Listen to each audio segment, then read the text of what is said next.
Aku mempunyai kakak perempuan. Dia bernama Sarah, wanita yang sangat cantik dan pintar. Hari ini Sarah menikah. Keluargaku sangat senang. Akhirnya dia melepas masa lajangnya. Setelah menikah, Sarah tidak tinggal bersama kami. Dia ikut suaminya. Rumah tangga mereka awalnya baik-baik saja. Namun belakangan terakhir, Sarah suka mengeluh sama kami kalau dia punya tetangga baru yang suka ngajak ribut. Dan hal yang bikin Sarah kesal, tetangganya itu mencoba menggoda suaminya. Ibuku terus menasehati Sarah supaya dia mengontrol emosinya. Tania, itulah nama tetangga Sarah. Dia adalah seorang janda.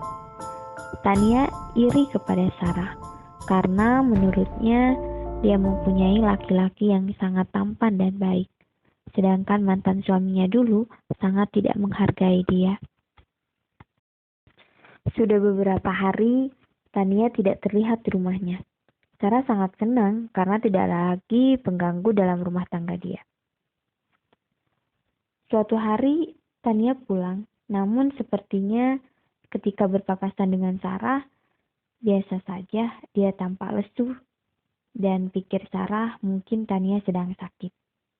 Keesokan harinya, ketika Sarah sedang bersantai di rumah, tiba-tiba ada orang yang mengetuk pintu. Betapa terkejutnya Sarah, karena yang mengetuk pintu itu adalah Tania. Dia tersenyum ramah, tidak seperti biasanya.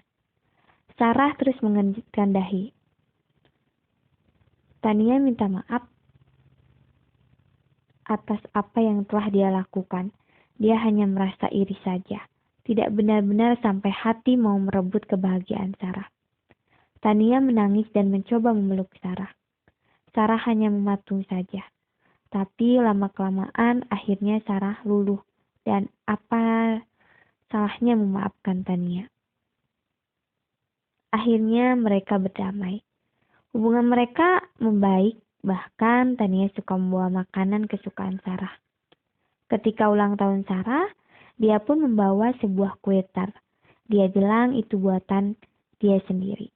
Sarah menerima kue tart itu dengan senang hati dan tidak pernah merasa curiga sama Tania. Ini adalah awal hubungan yang manis, menurut Sarah. Seminggu setelah Sarah ulang tahun dan memakan kue tart dari Tania, Sarah tiba-tiba suka pingsan dan tidak sadarkan diri selama beberapa jam. Melihat kondisi Sarah yang seperti itu, keluarga membawanya ke rumah sakit. Namun keadaan Sarah sehat dan tidak ada penyakit apapun. Tapi semakin hari, anehnya kondisinya semakin parah. Dia suka berbicara sendiri, ketawa, bahkan menangis sendiri. Dan suara dia pun sepertinya ada dua, di mana dia menirukan suara laki-laki dan suara milik dia sendiri. Dia seperti orang kerasukan, dia akan berteriak-teriak. Keluar semua kalian, pergilah ke neraka. Suara laki-laki itu mengusir kami dari ruangan tamu. Aku mencoba menenangkan Sarah. Kak, sadarlah, aku Tina, adikmu. Sarah tersenyum. Haha, adikku, kenapa kau nggak mati saja? Berikan darahmu padaku. Seketika aku terkejut dengan perkataan dia. Suaminya mulai panik, berkali-kali dia mencoba memeluk Sarah. Namun Sarah menghindar dan tertawa dengan keras. Akhirnya kami putuskan memanggil orang pintar dan untuk mengobati Sarah. Akhirnya orang pintar pun datang dan dia mulai mengobati. Dia mengajukan beberapa pertanyaan sama Sarah, namun Sarah tetap diam dengan pandangan kosongnya. Lalu orang pintar itu mulai mencambuk Sarah beberapa kali. Awalnya kami cukup khawatir ketika orang itu terus menyambuk Sarah. Tapi asal Sarah sembuh kembali, kami akan lakukan apapun untuk dia. Setelah dicambuk beberapa kali, orang pintar itu mengajukan pertanyaan lagi. Siapa kamu? Berasal dari mana? Sarah menyeringai. Aku Marcel, Aku mati sebulan yang lalu. Lalu ada seorang wanita yang mengambil beberapa helai rambutku. Dan aku sekarang telah menjadi bagian dari Sarah. Dan aku tidak bisa keluar darinya. Biarkan aku tinggal di tubuhnya. Aku berjanji tidak akan menyakiti siapapun. Tapi orang itu terus mencoba membaca mantra supaya roh itu keluar sampai akhirnya dia menyerah. Aku minta maaf tidak bisa mengeluarkan iblis yang bersemayam di tubuh Sarah. Kami semua sedih dan pasrah. Namun ada solusi, yaitu aku harus menemukan Tania supaya roh itu membalik arah. Berbulan-bulan kami mencari Tania, karena setelah kakakku sakit, Tania pindah rumah.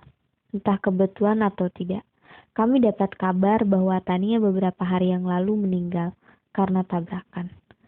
Sekarang aku benar-benar bingung, kenapa ini harus terjadi pada kakakku. Keluarga kami sangat hampa.